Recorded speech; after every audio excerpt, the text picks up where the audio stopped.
What is your favorite way to spend a day of leisure? By Kevin Seidman, storyteller. Leisure is a tricky beast. Not only is it more and more difficult to acquire set times for leisure as you age, but there is also an added pressure of what you're supposed to be doing with that time. When you were a kid, life was leisure time. Even school was play. You found ways to make everything you did matter to you in a way that it didn't matter to anybody else. The adult world is on the opposite spectrum. Everything you do matters, just not necessarily in a way that matters only to you. Tack on the fact that now as an adult you have this prevailing sense of your own mortality, the aging process seeming to crescendo toward the speed of light before your very eyes, and all of a sudden leisure time is, am I spending every moment of my life as wisely as possible? Never before had I experienced stress due to free time. I'd experienced stress due to boredom for sure, but utilizing the small amount of free time given to us as adults has become like deciding what to get from the grocery store when you're starving. You don't know what to do. You spend that couple hours thinking, I should work on my novel, or I should do my art, or I should go for a run, or wash the dishes, do the laundry, etc., etc. Before you know it, that couple hours of free time is suddenly gone, and you, or maybe it's just me, spent it doing nothing. I read an article recently about how doing nothing is brilliantly underrated. It highlighted the benefits of putting all thoughts and goals aside and literally just enjoying doing nothing at all in order to break away from the stigma of this country. That stigma being, if you're not being productive at all times, you could very well be considered lazy, a waste, or non-contributing. That article had a lot of things right, but it was missing something. Only very, very recently, I'm talking less than a week ago, in my almost 28 years of existence on this earth, did I learn what it meant to enjoy your free time, or as the title question puts it, spend your leisure time. I was a part of a charity auction on a Saturday night. It was a huge deal for me. It was huge because writing used to be the biggest part of my life, so big that it had defined who I was in every social circle, whether they knew me as the novelist or the screenplay, or more stylishly, the wordsmith. I was known for that. In recent years, however, I had struggled with writing and the joy it used to bring me. It took me a decent amount in my 20s to discover another passion and bring with it enough talent to get people to notice. For once, I didn't have to say I was a writer.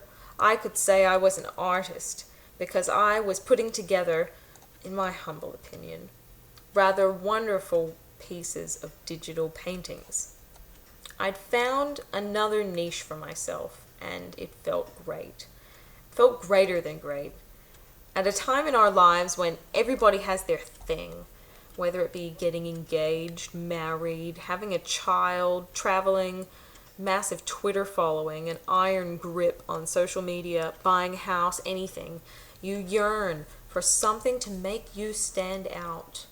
You yearn to make yourself visible in a world where it seemed every day somebody else was being congratulated for something else. At least that's how I viewed the world at the time. This was my thing. For once I had something I was proud of that I could celebrate that was different from what everyone else was doing. It didn't matter though. Nobody came to the event. 2 people did. One was a good friend of mine who I've recently reconnected with and also had some art in the auction, and one other long-time friend who came to support. Unfortunately, I was so disappointed and saddened by the fact that none of my family and none of the dozens of close friends I'd advertised this event to for weeks had showed up, that I could hardly appreciate the 2 of them being there. My moment was crushed. The next day was Sunday, a day where I had nothing but leisure time scheduled. I had a feeling I'd be spending a lot of that leisure time very sullen. Didn't happen that way. I was somber for sure, so I did something that I never do.